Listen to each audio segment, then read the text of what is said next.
Hello, I'm Kevin Lemaire, and this is my Math 1070 project for 2 college majors, and moreover, a small study on the gender gap.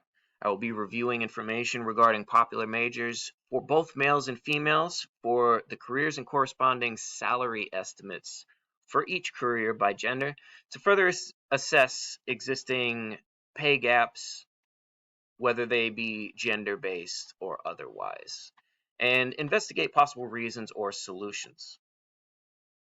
I will be using the material provided for this assignment as well as some information I gathered on the internet.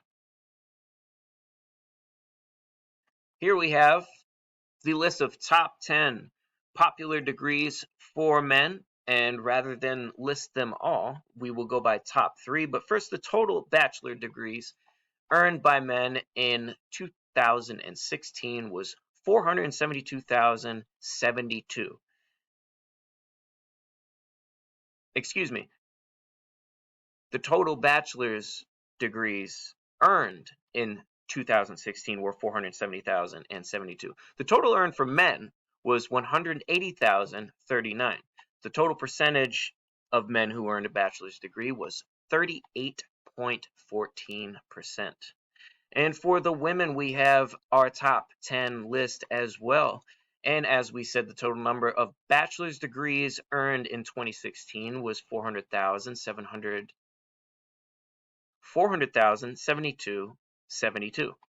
For women, it was 200,092.33. And the total percentage of women who achieved a bachelor's degree was 61.8%.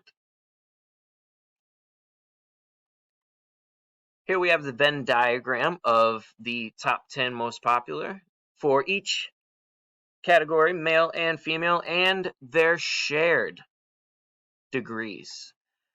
And up at the top, for men, business administration and management was the most popular degree with 46,221 at 8%.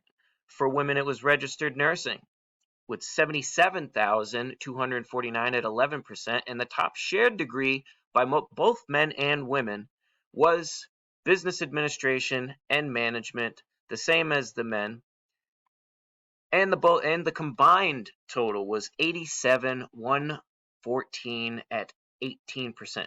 And of that total, 53.6% were men, and 46.94 were female. There are 0.89 females to every single male who earns a degree in business administration and management. Instead of listing all of these, we'll just do the top 3 of the top earnings. Petroleum engineer at 120,000, pharmacy science and admin at 105,000, math and computer sciences at 98,000, theology and religious vocations in the bottom 3 at 38,000. Early childhood education at 36,000, and counseling and psychology is the bottom of the barrel at 30,000. The petroleum engineer is the highest listed salary on the chart, but it's not represented in either of the popular bachelor's degree majors. I think that this could be due to factors, number one, from the high likelihood of relocation. You can only be a petroleum engineer in certain places, and sometimes those places are in the middle of the ocean. So there's a high likelihood of relocation and a high likelihood of temporary long-term housing. There's also dangerous factors, health risk factors, and personal and societal factors. People don't want to be isolated away from their friends and family, and in some cases, like being out in the middle of the ocean, being isolated altogether.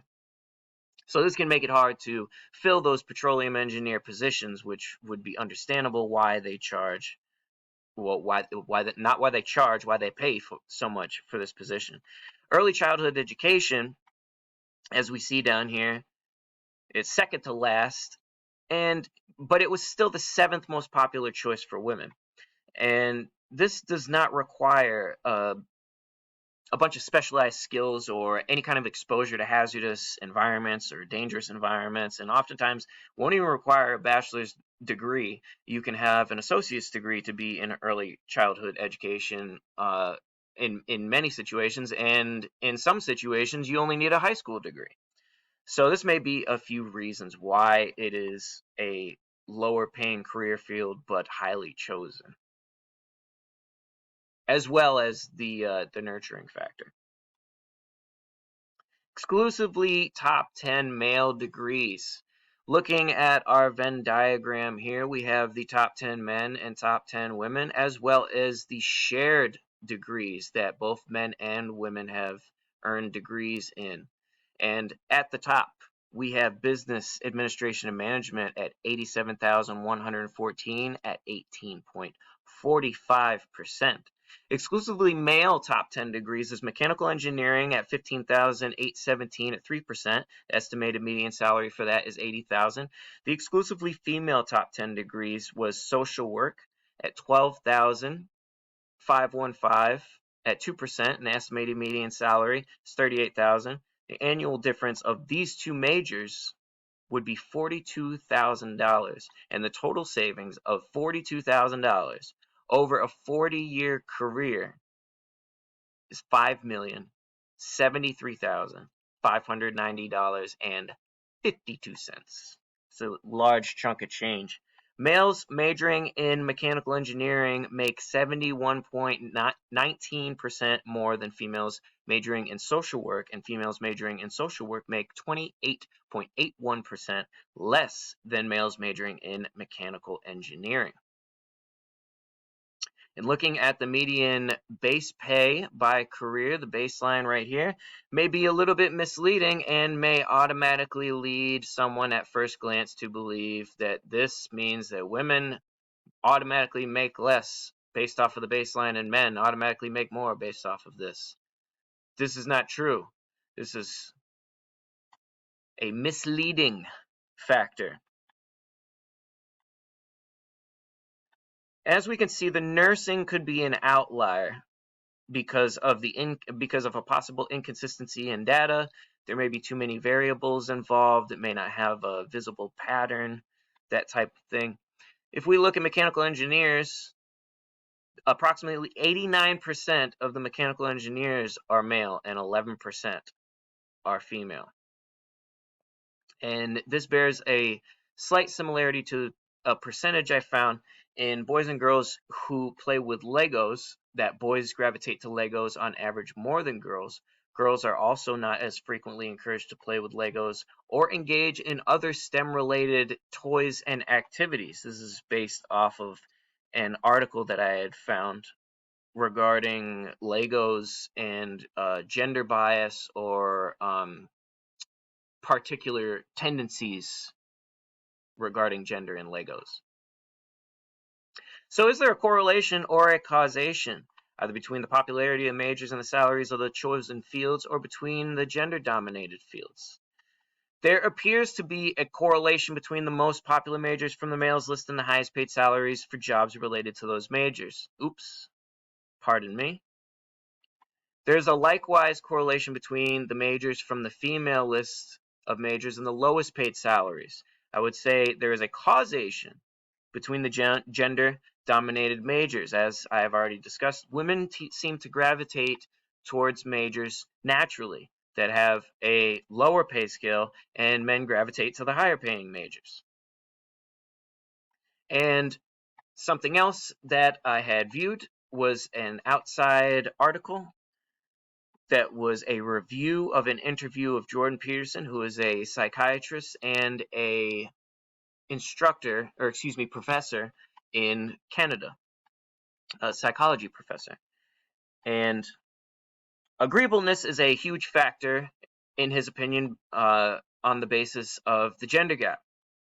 And factoring agreeableness into the conversation as an important variable, this can help create a little bit more clarity in terms of a why, but as far as should, that is an entirely other discussion. There are limitations involved in this, such as demographic, age, cultural factors, things of that nature. Where these people from that they got this data from. So those are things that I would want to see more information based off of. My conclusion is that the pay gap is based on the level of physical demand, health risk, and specialized skill of individuals wanting to hold careers in those particular fields. And it just happens that females are not driven towards dirty, dangerous, awful jobs, and males are. And the dirty, dangerous, awful jobs pay more, so that's where the pay gap happens. Although I do feel that there should be certain societal audits where we should go through and reassess how we value these careers and reassess how we value the labor that is involved in these careers, and basically come to a readjustment or an adaptation based off of any new information.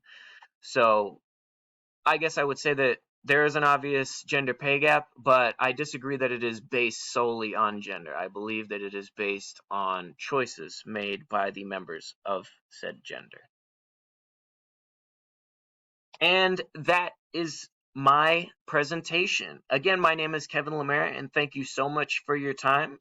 Have a great evening.